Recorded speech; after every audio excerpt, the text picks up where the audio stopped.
Welcome to the Weekly Dose, an explainer bringing you insights from Augusta Global Insights. Just a quick heads up, this summary is AI generated. So today on the whiteboard, we're going to map out an incredible, honestly kind of unprecedented disconnect happening right now in the financial system.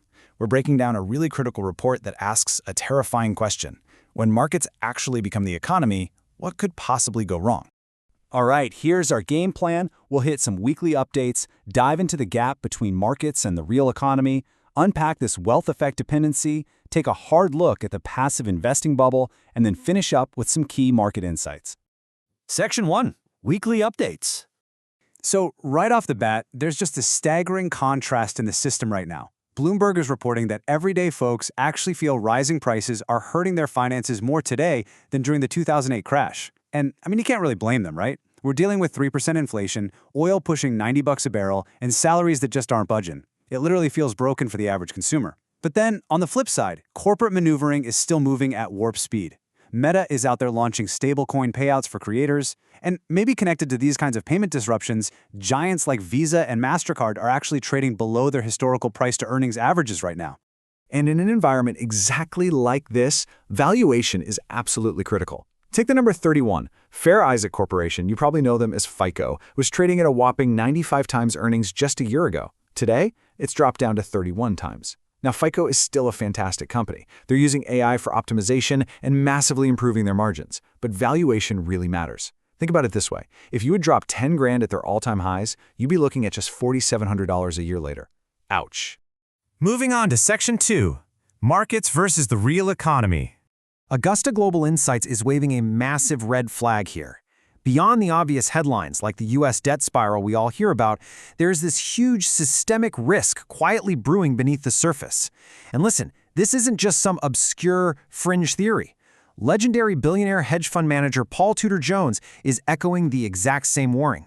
And remember, this is the guy famous for actually predicting the 1987 crash. To really grasp this, we have to look at the Buffett indicator. It basically measures the total stock market capitalization against the U.S. GDP. Okay, check this out. Right before the Great Crash in 1929, it sat around 65%.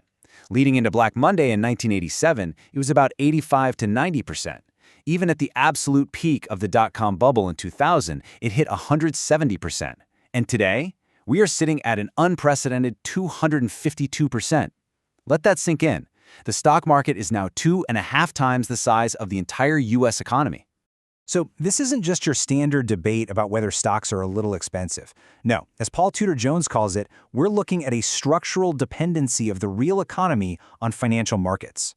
When equities get this massively inflated, they aren't just an asset class you buy and hold anymore. They literally become a load-bearing pillar holding up the whole economic system. That brings us to Section 3, the Wealth Effect Dependency. You know the wealth effect, right? It's the idea that when people's investment accounts go up, they feel richer, so they go out and spend more. Well, when the market dwarfs the economy by 2.5 times, it's basically the wealth effect on absolute steroids. It completely changes the game from a nice psychological boost into a strict structural requirement just to keep the economy functioning. Let's break down exactly how this physical rewiring works. First off, everyday consumption gets tied directly to those portfolio values. Second, corporate investments in business expansion suddenly rely heavily on keeping those equity valuations sky high. Third, government tax revenues, they become way more linked to capital gains than regular income. And finally, the overall confidence of consumers and businesses just blindly shadows the S&P 500. Line goes up, confidence is great. Line goes down, the whole thing just stalls out. Which naturally leads us to a pretty terrifying looming question. What actually happens to the real economy if we see a perfectly normal historical market correction of, say, 35%? Now, in past cycles, a crush like that mostly just hurt investors. But when your starting point is 252% of GDP, the absolute destruction of wealth relative to the real economy is catastrophic. More households are exposed, massive amounts of leverage are stacked on top of these prices, and that shockwave would violently rip through the entire system. Section 4. The passive investing bubble. All right, so here is the classic tail wagging the dog setup. Look at how we invest today. On one side, you have active valuation analysis, right? Where people actually evaluate earnings and fundamentals before buying a stock. Makes sense.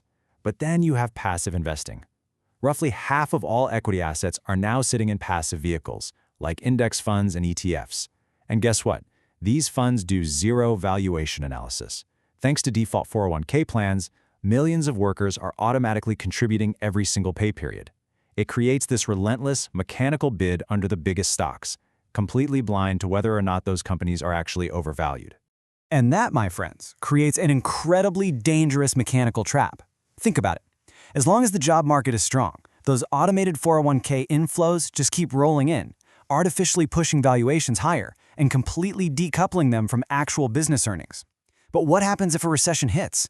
Unemployment ticks up, people stop contributing, or worse, they have to pull their money out just to survive.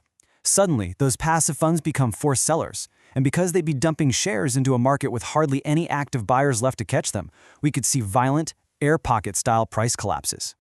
Finally, Section 5, Market Insights and Takeaways.